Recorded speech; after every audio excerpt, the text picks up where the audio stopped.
Consent matters because what would you rather do?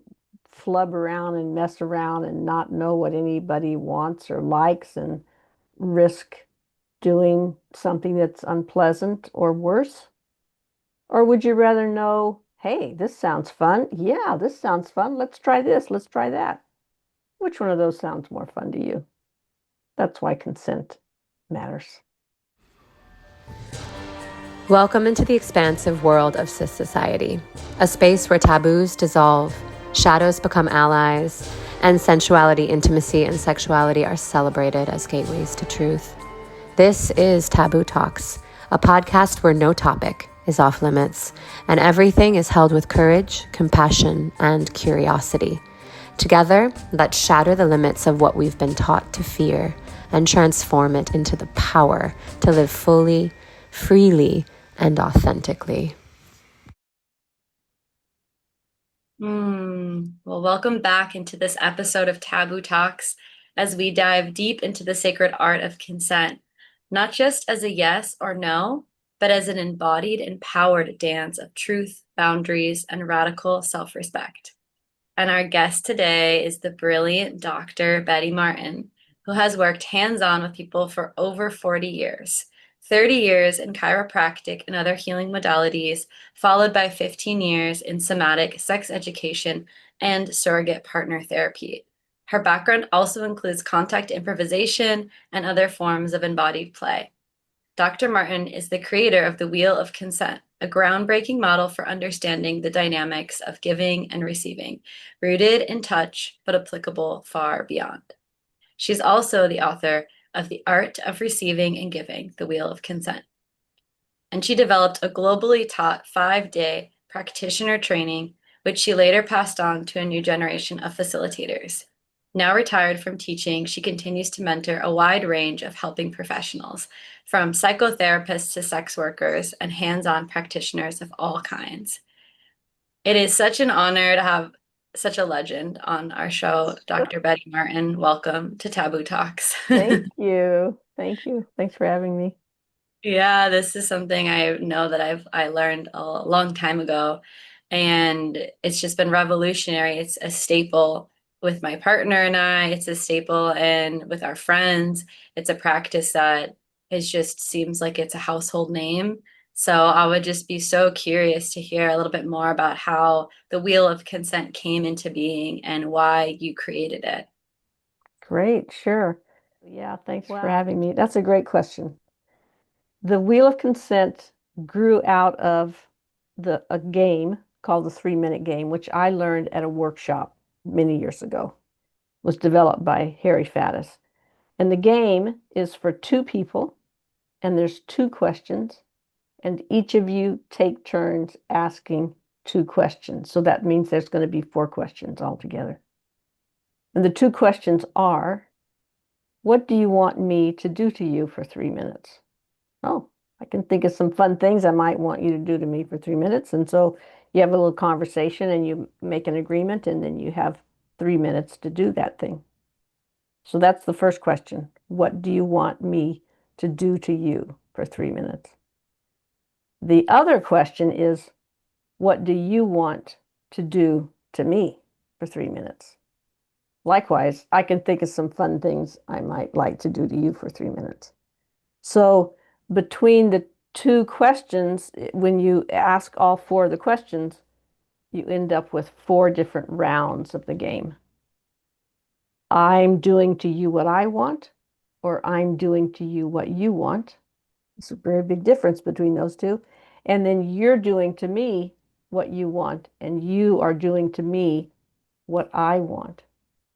So in a couple of those rounds, you're doing what you're the doing, and a couple of those rounds, you're the done to. And in a couple of those rounds, it's what you want, and a couple of those rounds, it's what I want. And so I do what I want, I do what you want, you do what I want, you do what you want. And that, when you draw that out, that creates 4 quadrants and a wheel, and that's what we call the Wheel of Consent. But the important thing to know is that it's the doing it that matters. It's a practice. It's the model is useful and you'll see yourself on there and you'll see, oh, that's what was going on. But it's the practice of it that's really useful and teaches you about yourself. And it's the practice of it that's where all the fun is. Mm. Yeah, so that's where it came from a long 20, 30 years ago. Yeah, Mm. yeah, It's so much fun. yeah, it is a lot of fun. This game as we played this game so many times, and I know it was developed for two people, but I can say that you can also play it with more than two Oh, people, yes, absolutely. Yeah, and that's really two or fun. more people. Yeah, yeah. Yeah, and I'm curious to hear like this is kind of why it came to be, and for you personally, like what was your journey with consent, and why were you drawn to creating this and studying this to begin with? Well, I didn't, consent was not a big theme for me. But when I learned to play the game, and then I started using, so I learned it at the workshop, and then I started using it with clients because I figured it was a good way to transition from the talking history taking part of the session to the hands-on part of the session. And it would sort of show me what people are comfortable with and what their skill levels are. And then I kept playing with clients, and that is what showed me how impactful it was in showing people where they got stuck, where they got lost, what was hard for them, what was easy for them. There was just so full of ahas that that's where I just had to sit up and pay attention. It's like, oh, wait a minute, this is very significant what's happening here. Because, for example, you might ask me, how do you want me to touch you, or what do you want me to do to you? And suddenly I'm like, oh, I don't know. I never thought of that. Nobody ever asked me that. I'm usually the one doing. I don't know how to know what I want. I don't know how to ask for what I want. I'm ashamed to ask for what I want. I don't know how to receive it once you give it to me. And all this stuff comes up. Or instead of telling you what I want, I tell you what I don't mind terribly much. And this happened over and over. I would ask people, how do you want me to touch you? And they would answer with, well, you can do such and such, I guess, which Mm. might be true, but that's a different question. And then I'd say, no, no, it's about what you want, what sounds wonderful to you. Oh, and then they'd realize, oh, wait a minute, that's a different question. Oh, what is it sounds really wonderful to me? And they'd say, oh, maybe you rub my shoulders or whatever.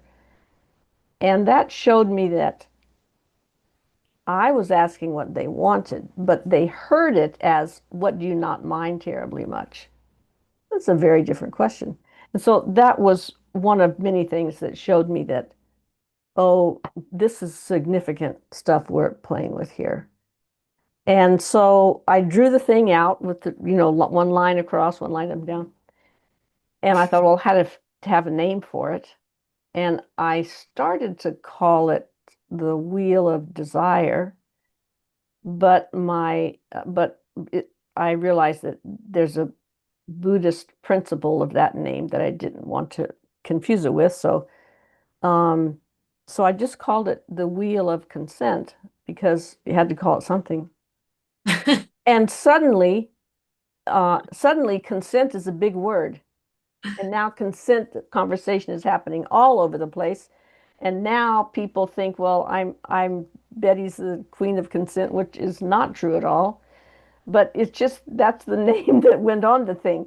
Really, it would be better called the Wheel of Agreement or something, but it's too late. We're not going to change it now. And so then I had to learn, well, now that I'm sort of thrust in the middle of this consent conversation, I better learn a little bit about what people are talking about in the broader consent culture.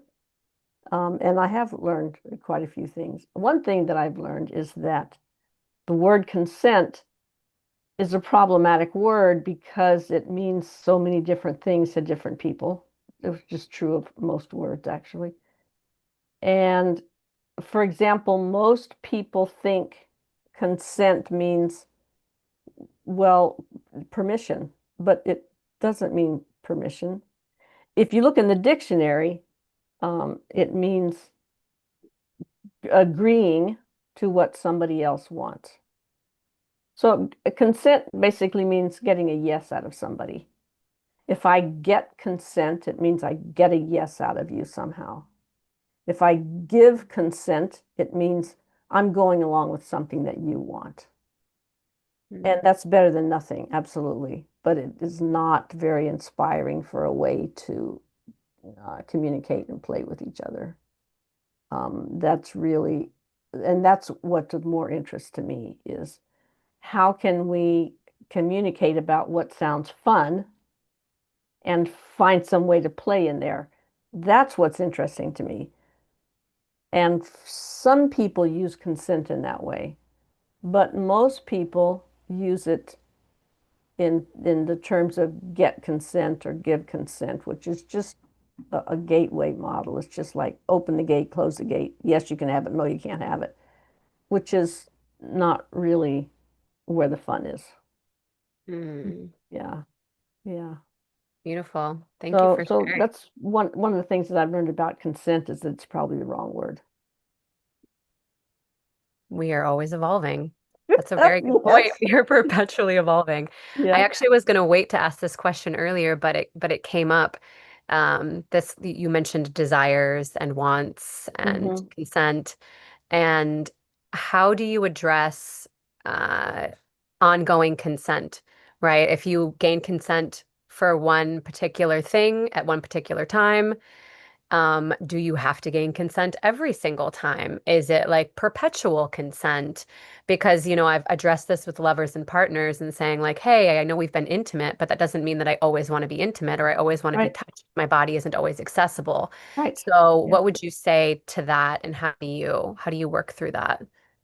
I think it depends a lot on your relationship. And the fact that we had a wonderful lovemaking session yesterday, does that mean that it's automatic today? No, of course not. And it's also kind of more likely that it would happen than it would if someone that I hadn't done anything with before. So I think it's reasonable to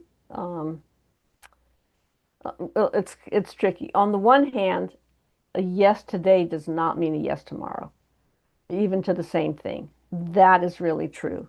And if you go into it assuming, well, you said yesterday, therefore you have to say yes today, that's not going to get you very far. Mm-hmm. At the same time, you can't blame anybody for assuming that if we were sweet on each other yesterday, it's more likely available today. I mean, that seems pretty reasonable. So I, you know, I don't fault anybody for thinking that if it was okay yesterday, it's probably going to be okay today. But again, it depends on your relationship. Some relationships, um,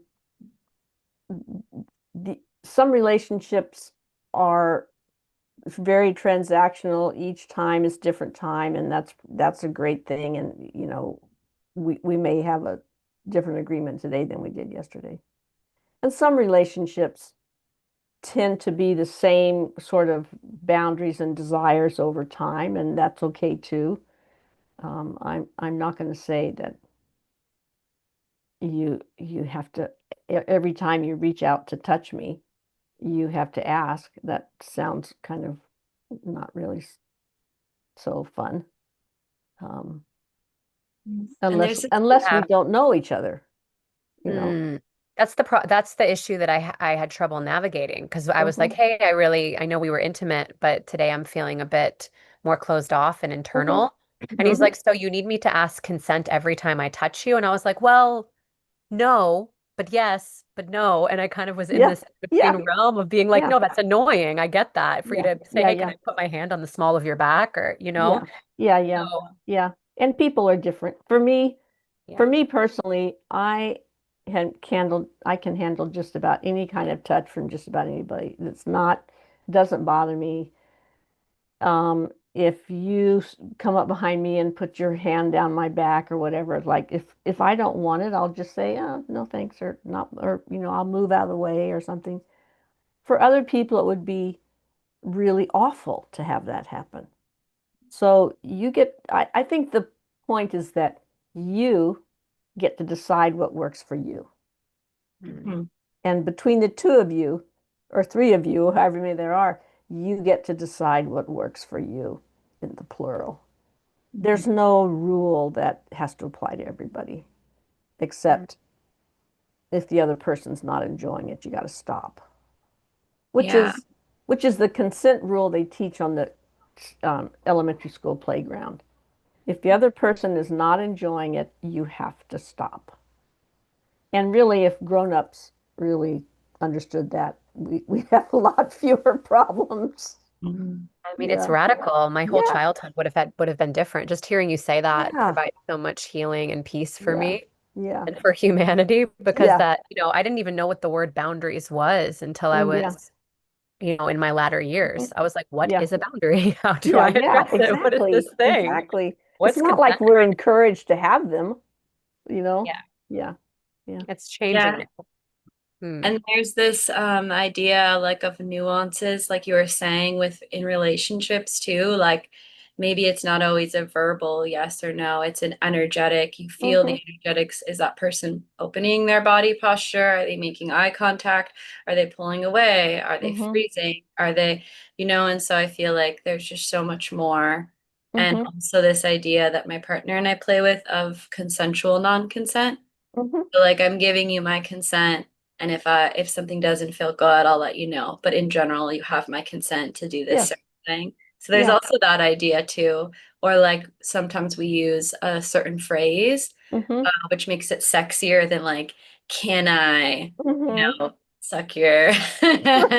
heart? Yeah. Yeah. It's gonna like, I'm gonna suck your heart. And then that's kind of it's like a Yeah. sexier way of saying, can I do this? Like, Yes. and then a partner has a chance to respond Yeah. if they don't want their heart sucked. Yeah. Yeah. Exactly. And Mhm. in the practice of the wheel of consent, which it is a practice, and that's probably the most important thing to know about it, is that it's a practice. It's something that you come back to over time again and again, and you learn new things and you have new experiences in it. In the practice, it's important to make the verbal agreement very clear and very simple. May I, blah, blah, blah. Will you, blah, blah, blah. And yes or no, or yes, but do it this way, or yes or no, but this one's okay. You get to negotiate and have a conversation there in the practice. Very simple, very clear. Will you, may I. In your real life, like you said, we don't need to be so strict all the time. You may be making a signal, you may be making a hand signal, you may lean up against somebody, you may put your hand on their back, all kinds of different ways that we have of communicating that we want to be close to each other. Um, and Yeah, sometimes it may invitation be to verbal, sometimes it may be physical or sensory or all kinds of different ways. Yeah. Yeah, there's so many ways to tap into our Hmm. truth and share it with the people around us. And I Hmm. really love where this conversation's going. Hmm. And before we do an even deeper dive here with the lovely Betty Martin and go into the meat and the core of this, we have a quick message from our affiliates and we will be right back. Stay tuned. Listen up. I have to let you in on the most revolutionary pleasure program I've ever experienced. I'm completely obsessed. The Vita Coaching Certification is one of the most advanced trainings on the planet for sex, love, and relationship coaches, and it's completely transformed my life. It's not just a coaching program, it's a dream erotic education, fusing Tantra, neuroscience, IFS, and somatics, full of embodied, juicy pleasure practices. I've shed layers of sexual trauma, religious shame, and toxic patterns. My nervous system is regulating, my pleasure is awakening, and my relationships are thriving. I feel more alive than ever. You become the embodied transmission, walking the path you'll guide your clients through. Plus, the business training sets you up for success. I already have my first client and I'm only halfway through. The support is unmatched. The sisterhood is global. And even though it's online, it feels deeply personal. So if you feel the call to transform your life and rise as a coach that this world desperately needs, click the link and say yes. Welcome back, everybody, to Taboo Talks. We are here with Dr. Betty Martin as we continue to explore the wheel of consent. Yeah, so we're talking about consent and the wheel and how it came to be from this 3-minute game. And I guess I would just like to really bring the listeners into the wheel of consent, the practice itself, and how they can play it with someone else, with their partner, with their friends. So maybe, Betty, can you really just break it down section by section? I know you've already done this a little bit, but then as we go through each section, maybe we can role play it with each other a little bit, see what it actually would sound like, and then share a little bit about how people might use this as a practice in their daily lives. Sure, that sounds fun. So, so you and I are going to play the 3-minute game, Elfina. Is that right? Yeah, Okay. yeah, let's do it. I mean, if So, all three of us can do it. okay. Well, for simplicity's sake, let's just do you and me.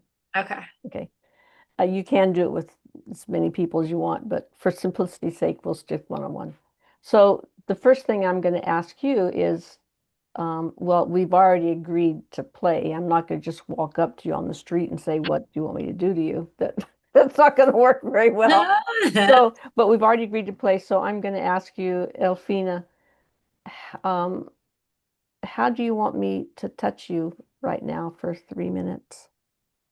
And you're Mm, going to pause and check in with yourself. You can remember to breathe if you can. And just notice, what sounds really wonderful right now? And whatever it brings up. So you get to take all the time that you want. mm. And so this first section is is giving.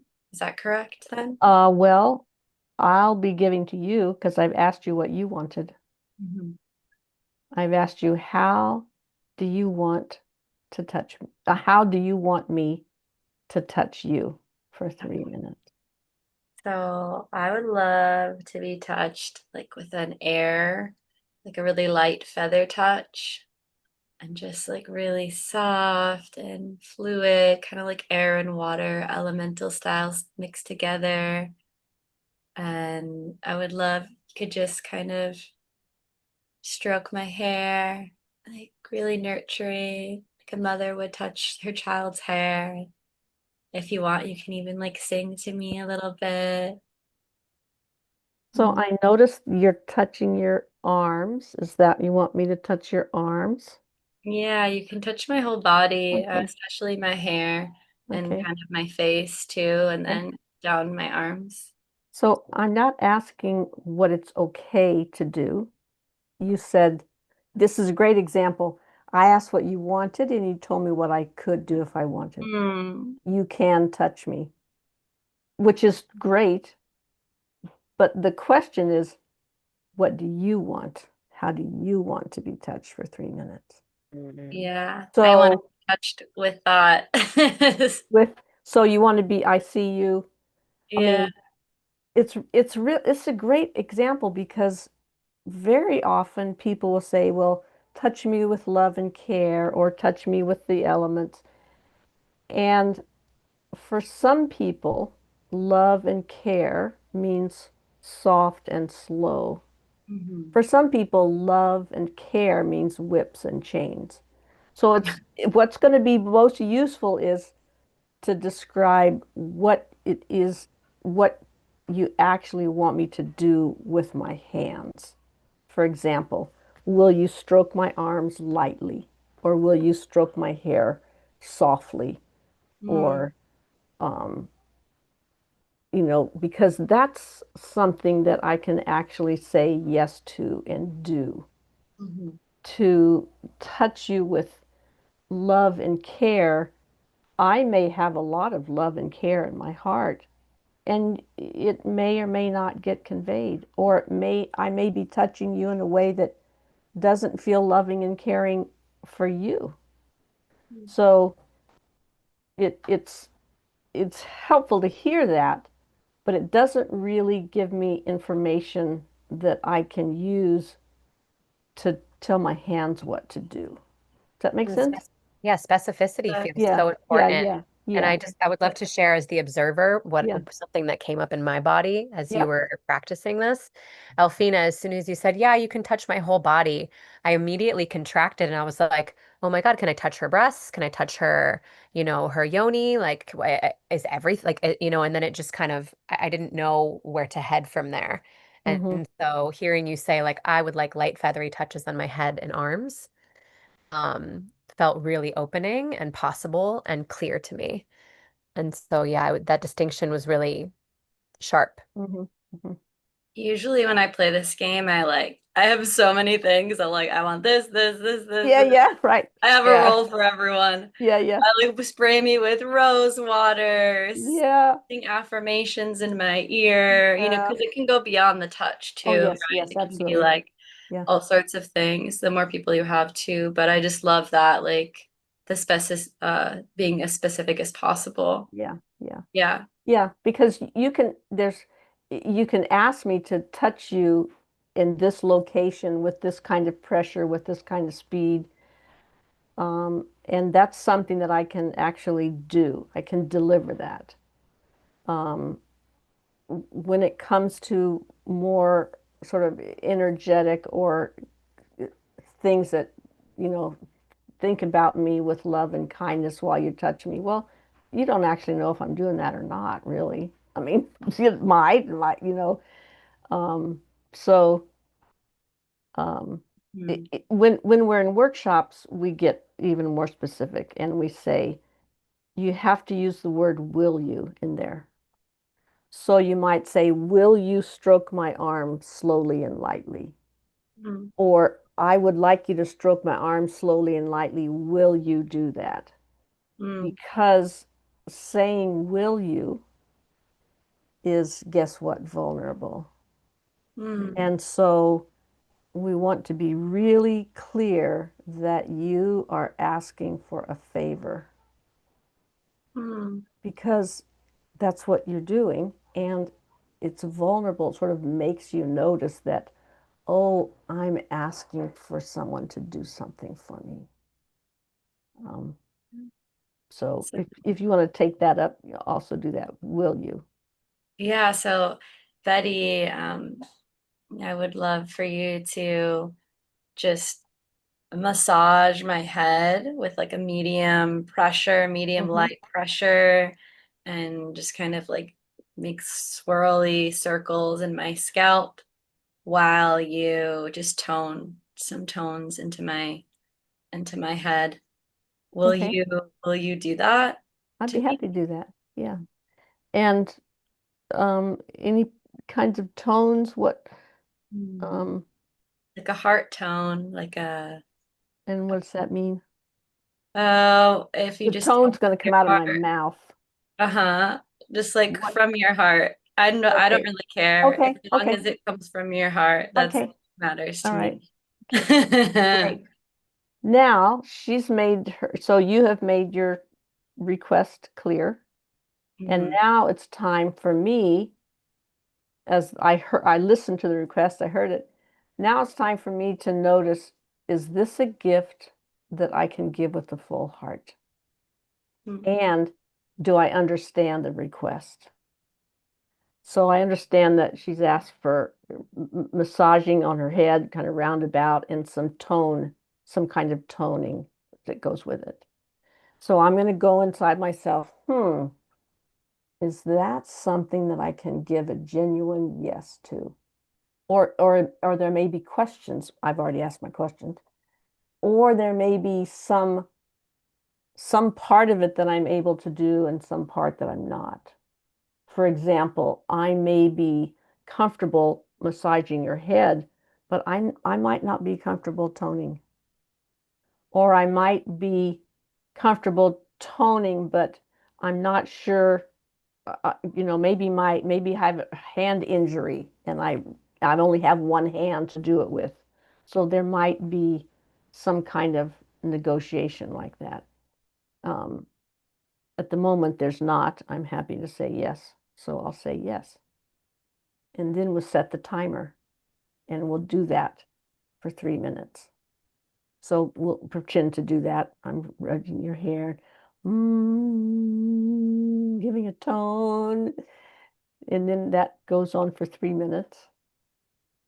And during that 3 minutes, we're both going to notice that this is a gift for you. It's all about you. It's not about my enjoyment. I might enjoy it. I hope I do. It's nice, but it's not about that. This is for you. So you get to change your mind. You get to, maybe you want it lighter, maybe you want it slower, maybe you want it softer, maybe you want a different tone. You can totally change your mind and give any refinements. Um, so yeah, does that ring a bell, or do you have any that you might be aware of? Or can you give an example? Yeah, like maybe you're halfway through it and I'm just like, oh, will you also massage my shoulders too? Mm-hmm. Yeah. And then maybe giving the listeners an example of if there was a body part or something you didn't feel comfortable, how can you negotiate without hurting the person's feelings, Mm-hmm. but in a way Mm-hmm. that feels, kind and respectful? Yeah. Yeah. Within the practice, just say no. I'm not available for that. Hmm. Because for most people, saying no is hard. And so it's good practice just to say, no, I'm not comfortable with that. Um, in real life, you might want to give a little more of an explanation because you want to, you want to support the connection. But within the practice, I just say, no, I'm happy to do your head, but I'm not comfortable with your shoulders. I can't do your shoulders. Hmm. So you can renegotiate, Yeah, or I yeah, could massage your hands. yeah, That yeah, would feel good, but not your shoulders, right? So yeah. giving them like another, it's You not well, always just a close-ended, right? It's like also, yeah. You, I would say in the practice, don't make a counter offer oh, because um, if you say, will you now do my shoulders? And I say, no, but I could do your hands, you're going to tend to say, oh, I better get my hands because that's all I can get. So I'm going to go with it, even if that's not what I want. The practice, part of the value of the practice is um, you getting very good at noticing what you want and speaking it. hmm. And so that becomes normal and natural and easy and joyful. Hmm. So I would say in real life, you want to make a counteroffer, sure, but within the practice, this is why it's a practice. Within the practice, you want to be very kind of strict and clear and like, no, I'm not available to do your shoulders.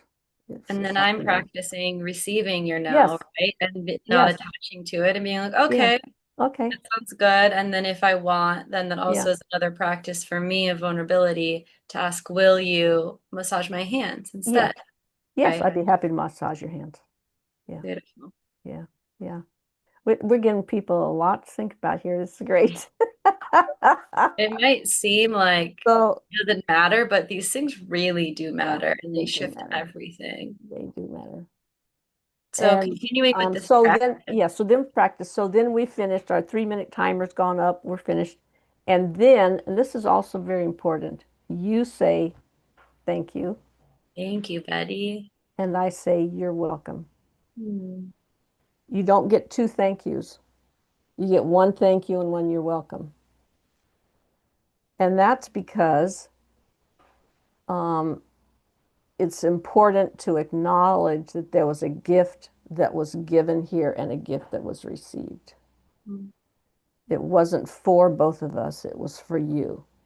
Hmm. So when I say you're welcome, it helps for me to remember that, oh yeah, that's for you. And sometimes people say, oh my gosh, I forgot it was for me until I had to say thank you. It's, yeah.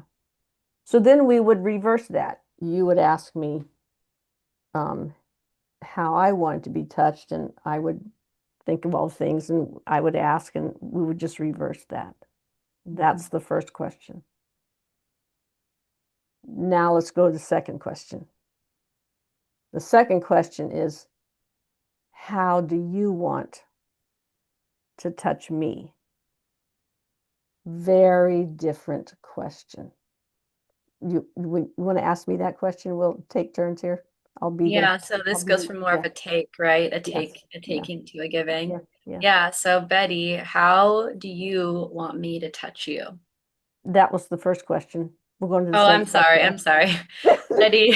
This is everybody gets this turned around. Uh, it's how do you how do wait, I'm sorry. How do you want to I've done touch this so me? many times. Yeah, Like, you're doing great.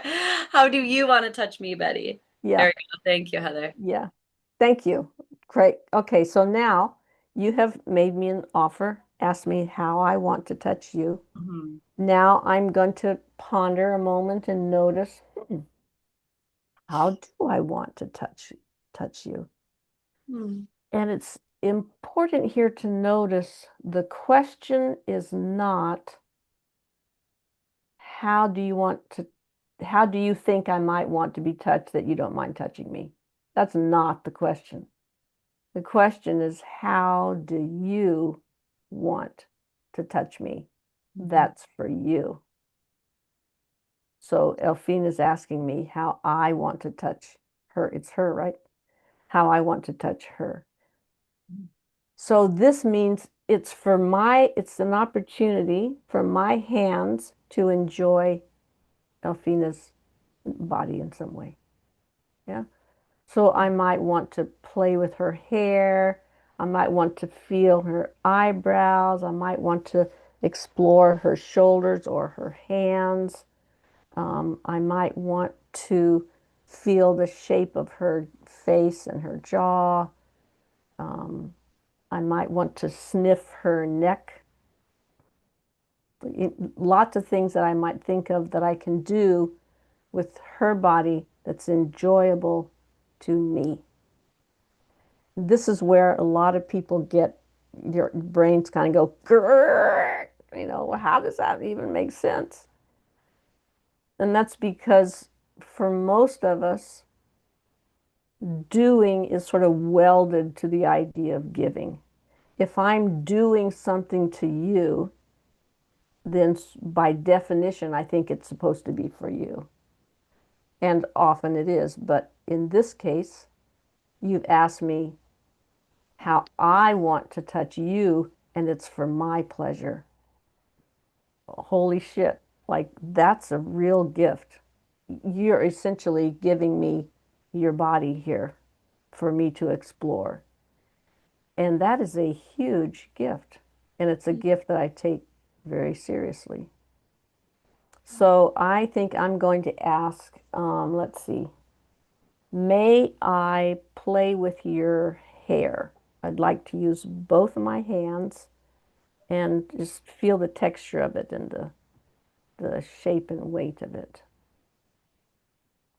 And Yeah. you get to pause and notice, is this a gift that I can give with a full heart?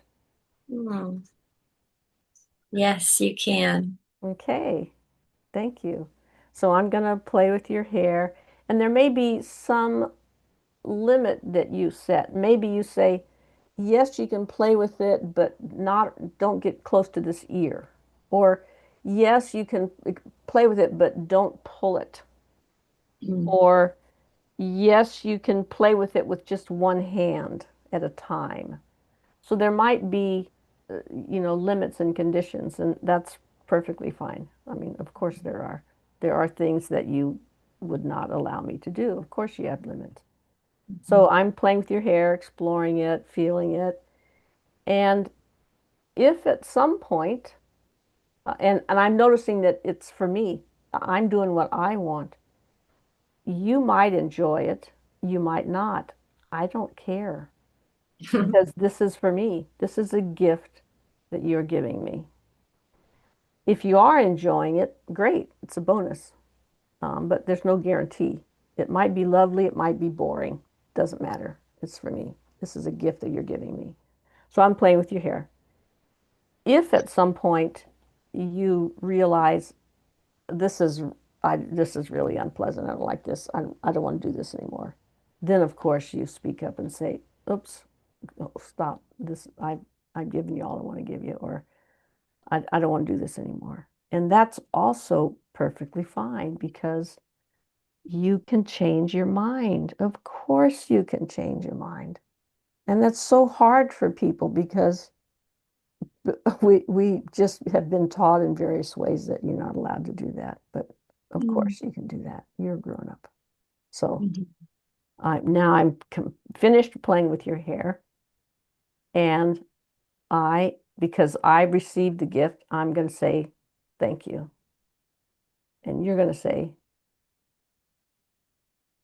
I'm gonna say, you're welcome. you're welcome.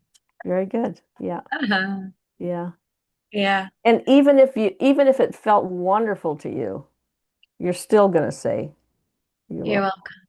Yeah. Well, this is so interesting. I'm just having this like kind of download around as a woman, as like, a young, attractive woman in my life. There's been a lot of like men specifically who have Mm-hmm. been like, oh, I would love to give you a massage. And it kind of Mm-hmm. always sounds like this is something I want to give you. You just get to Yeah. receive.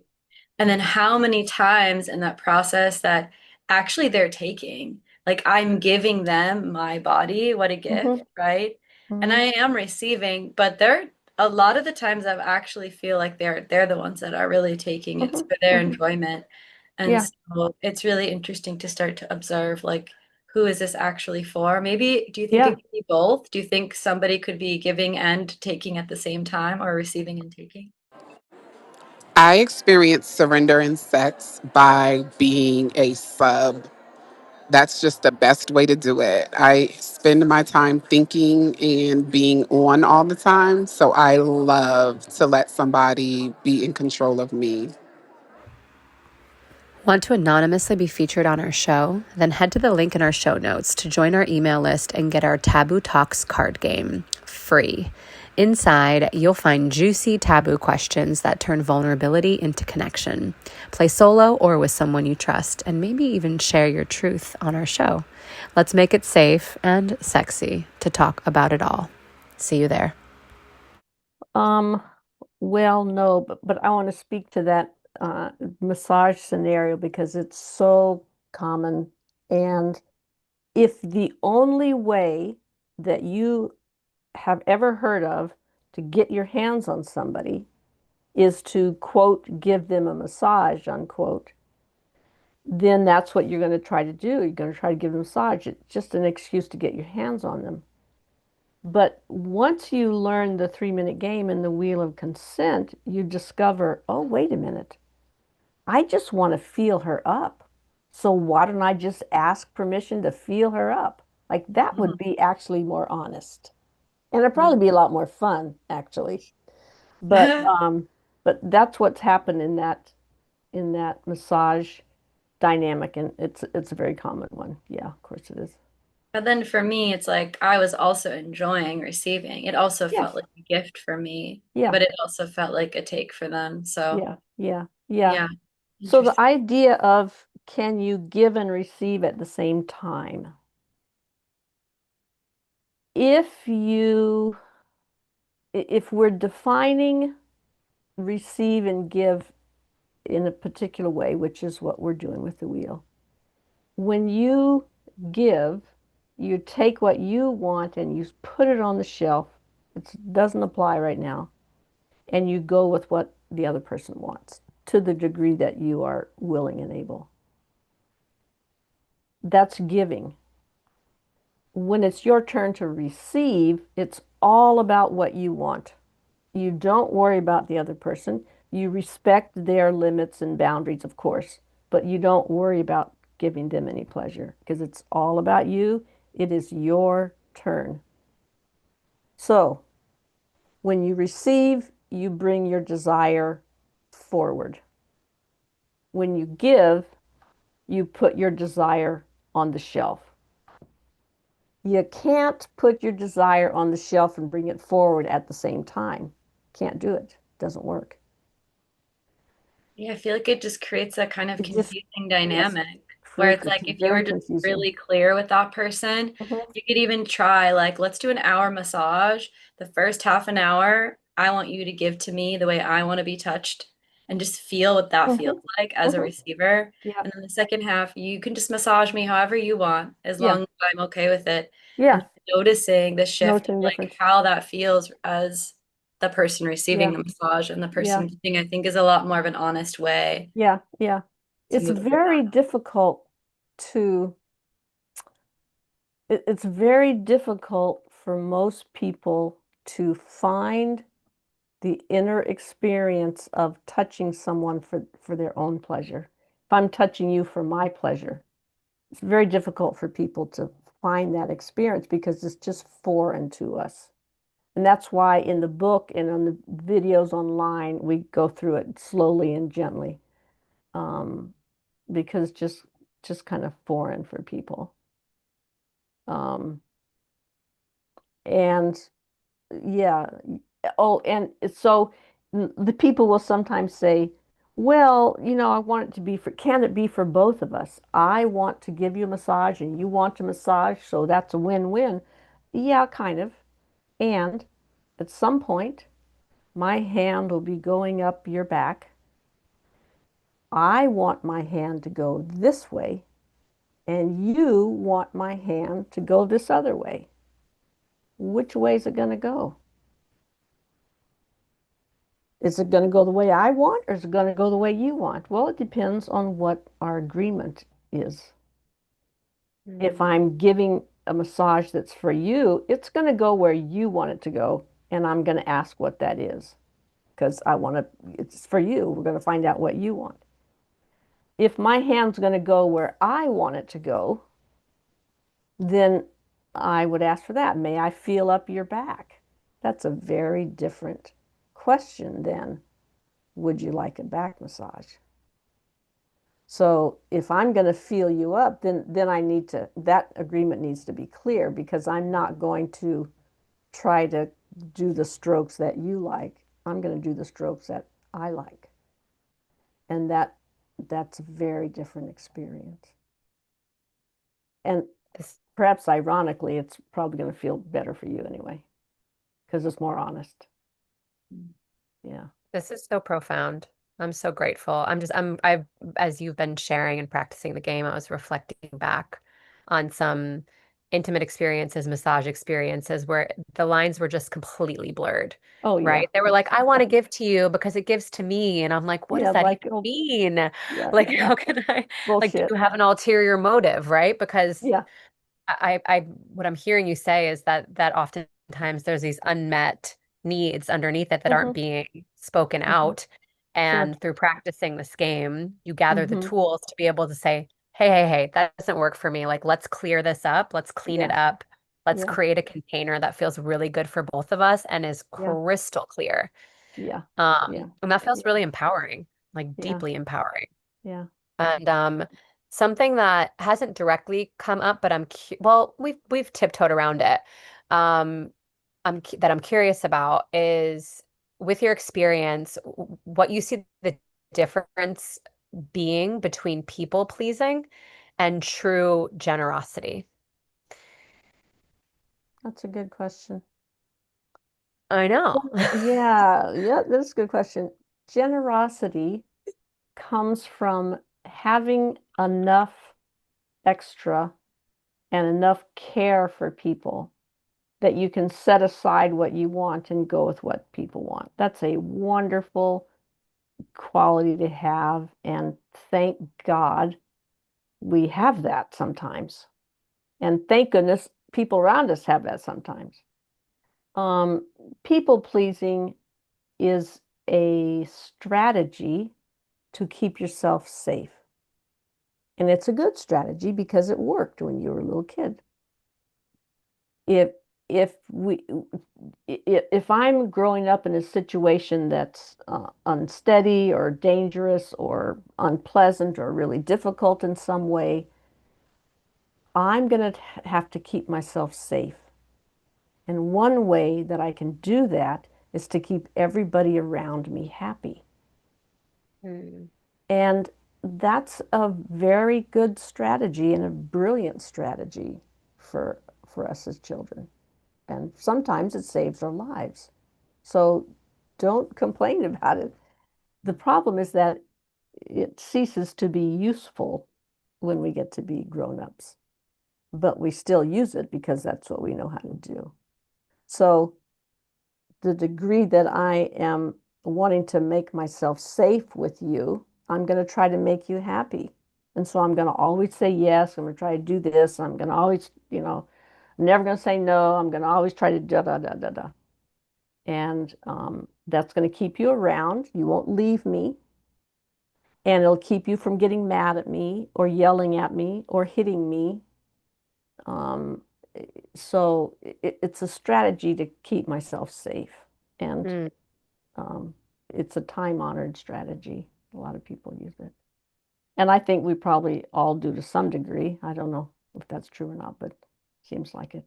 Yeah, Yeah, yeah, these protective mechanisms, right, yeah, that we carry and yeah, we start to, as we become more yeah, conscious, become more aware of and yeah. peel back the layers of.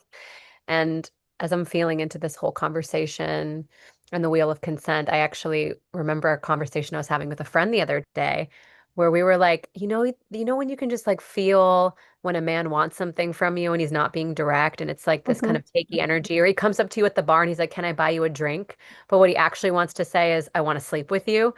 And Right. I was feeling into the beauty of a world where everyone was so direct and honest and how like flipping liberating Hmm. that would be Yeah, to just fully be in our body's truth at all times. yeah, yeah. And I'm curious if you think it's possible to get to that point, if we're headed to that point where we can get to that place where we're just so upfront with what we want, like that there are no questions anymore. There's nothing to discuss. It just is. Excuse me. I think it's possible for an individual. Here's what I've seen. It's possible as an individual to learn how to access your ability to speak what's true about you. That is true. I've done it, I've seen it.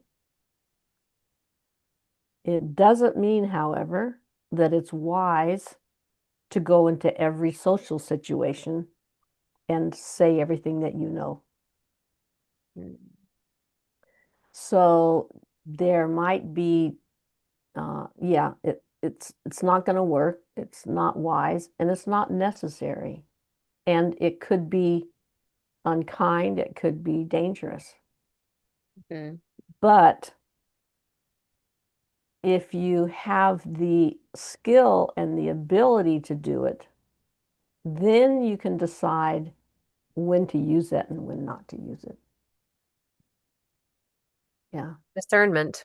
Yes. And you develop some discernment. Yeah. Yeah. And then, I mean, on the flip side, too, I'm responsible for I'm sovereign over my emotions. And so, Hmm. if, Hmm.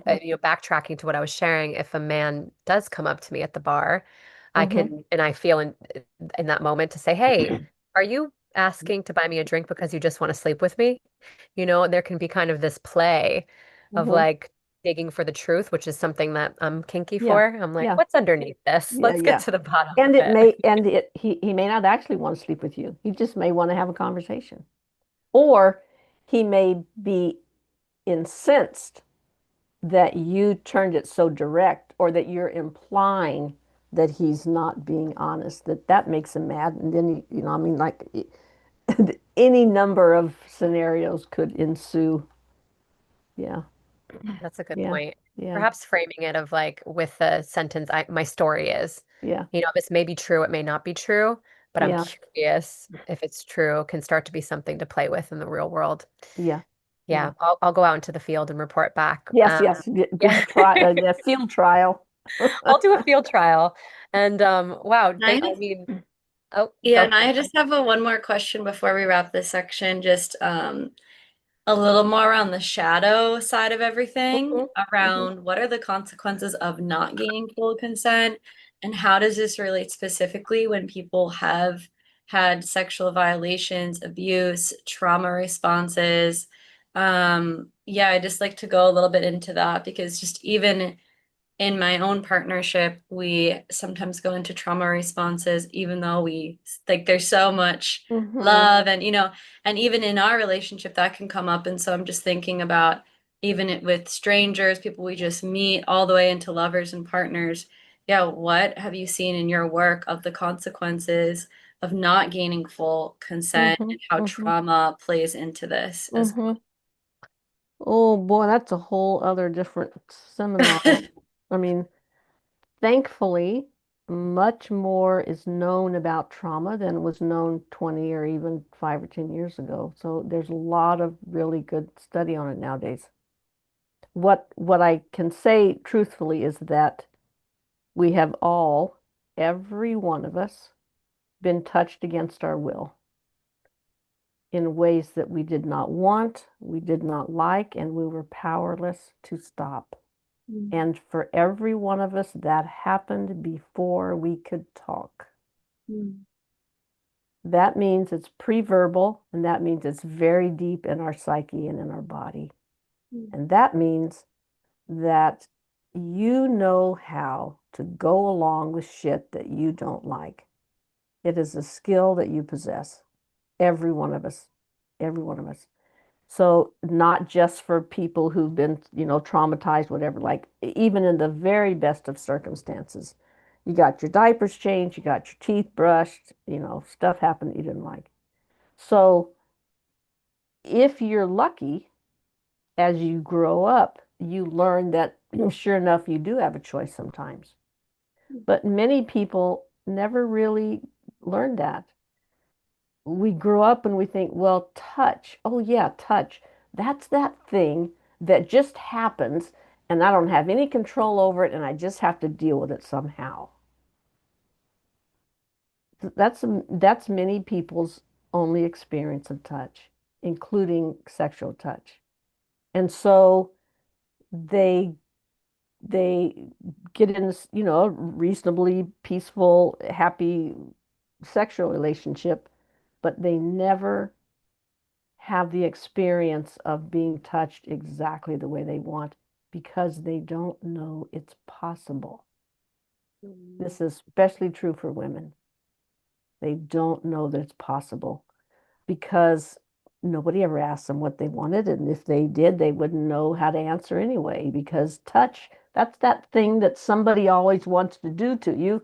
And you have to figure out how to be okay with it. That's a lot of people's only experience of touch.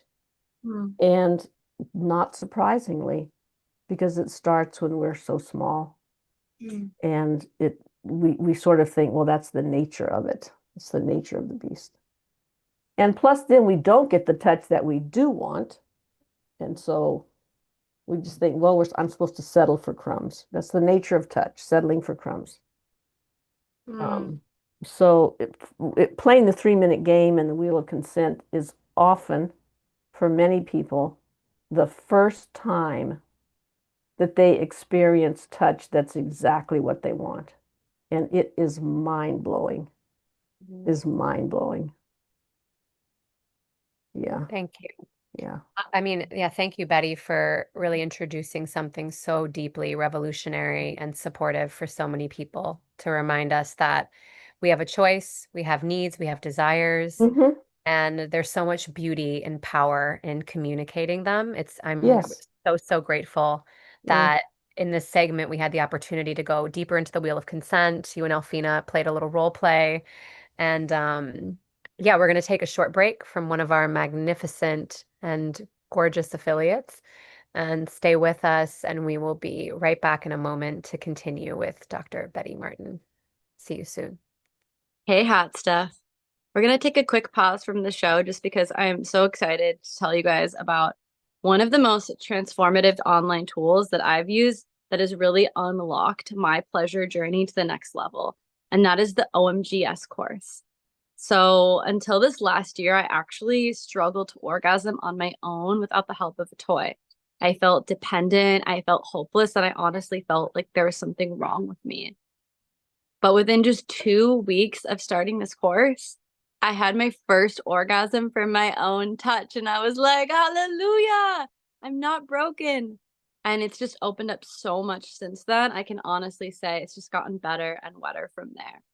So OMGS course is a fun, user-friendly course packed with all sorts of different videos and techniques and showcases a myriad of different women.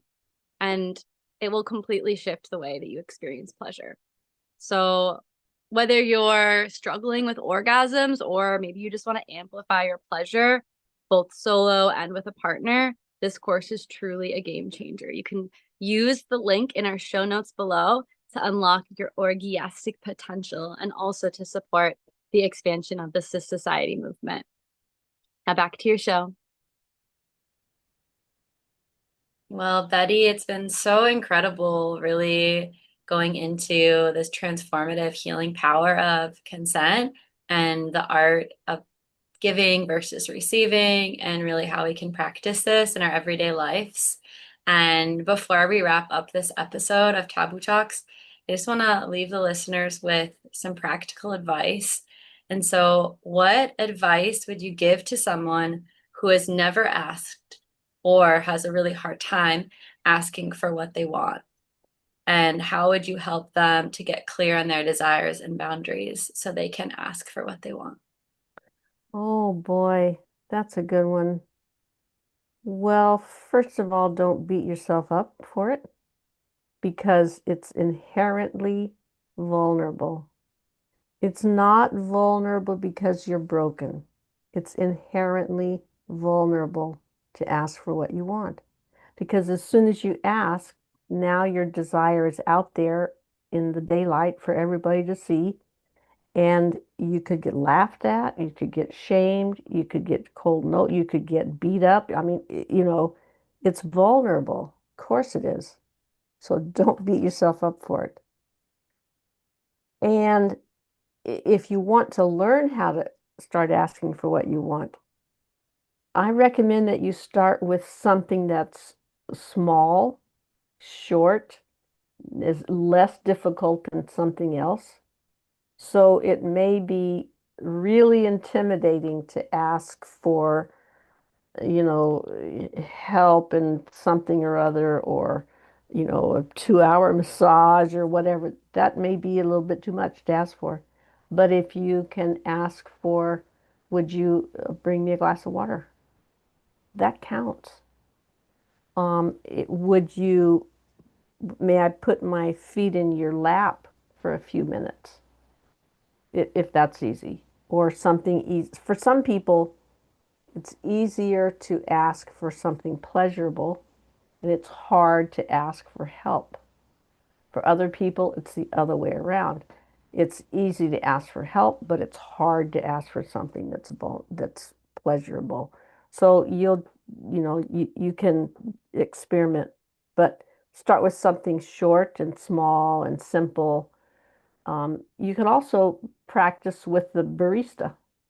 Will you make me a caramel macchiato or blah? I don't even know what those things are, but the blah, blah, blah, with the thing, with the citrus kind of milk, because they are there. That's their job to find out what you want.